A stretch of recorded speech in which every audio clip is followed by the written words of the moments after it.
राम राम। कार्तिक महात्म्य 26वां अध्याय। श्री कृष्ण बोले, उज्जैन नगरी में एक धनेश्वर ब्राह्मण रहता था। वह अपने कर्मों को नहीं करता था, पापी और दुष्ट बुद्धि का था। वह रसकंबल चमड़े का व्यापार करता था, झूठ बोलता, चोरी, वैश्यागमन, सुरापान आदि करता था। इसी से वह दुखी रहता था।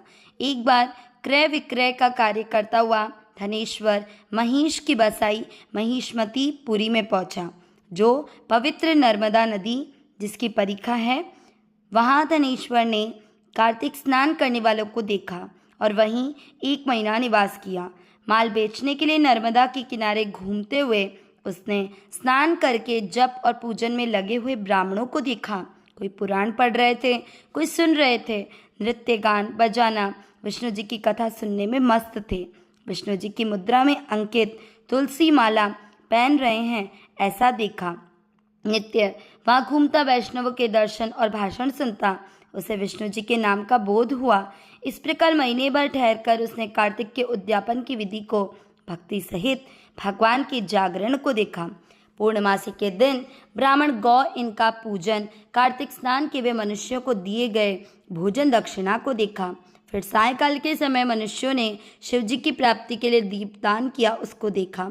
फिर पूजन आदि को देखता हुआ धनेश्वर घूम रहा था, तभी काले सर्प ने उसे काट खाया और वह मूर्छित होकर गिर पड़ा। भक्तों ने उसे गिरा देखकर उसके चारों ओर इकट्ठे हुआ और तुलसी मिला जल उसके मुख में डाला। यम के दूत उस मरे हुए को बांधकर कोड़ों से मारते हुए यमराज की संयमनी पुरी को ले गए। चित्रगुप्त ने उसके सब दुष्कर्म यमराज से कहे। चित्रगुप्त बोला, इसने अपने जीवन में कोई सुकर्म नहीं किया जो कहा जा सके। हे महाराज, ये दुष्ट पाप मूर्ति समान है, इसलिए ये नरक में रहना चाहिए। यह सुनकर यमराज अग्नि समान रूप दिखाता हुआ अपने दूतों को क्रोध से आज्ञा दी, दे प्रेत पतियों, इसको मुदगरों से मारते मारते कुंभीपाक नरक में डाल दो। उसके डालने से अग्नि शीतल हो गई, जैसे पहले प्रहलाद को डालने से शीतल हो गई थी। तब प्रेतपति ने विस्मय युक्त होकर सारा वृतांत यमराज से कहा। यमराज प्रेतपति की बात सुनकर विस्मय से उनको बुलाकर विचार करने लगे।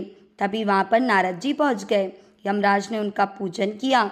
उस धनेश्वर को देखकर नारद जी बोले, हे यमराज, यह नरक भोगने योग्य नहीं, क्योंकि इसने अंतिम समय में नरकों को दूर करने वाला कर्म किया है।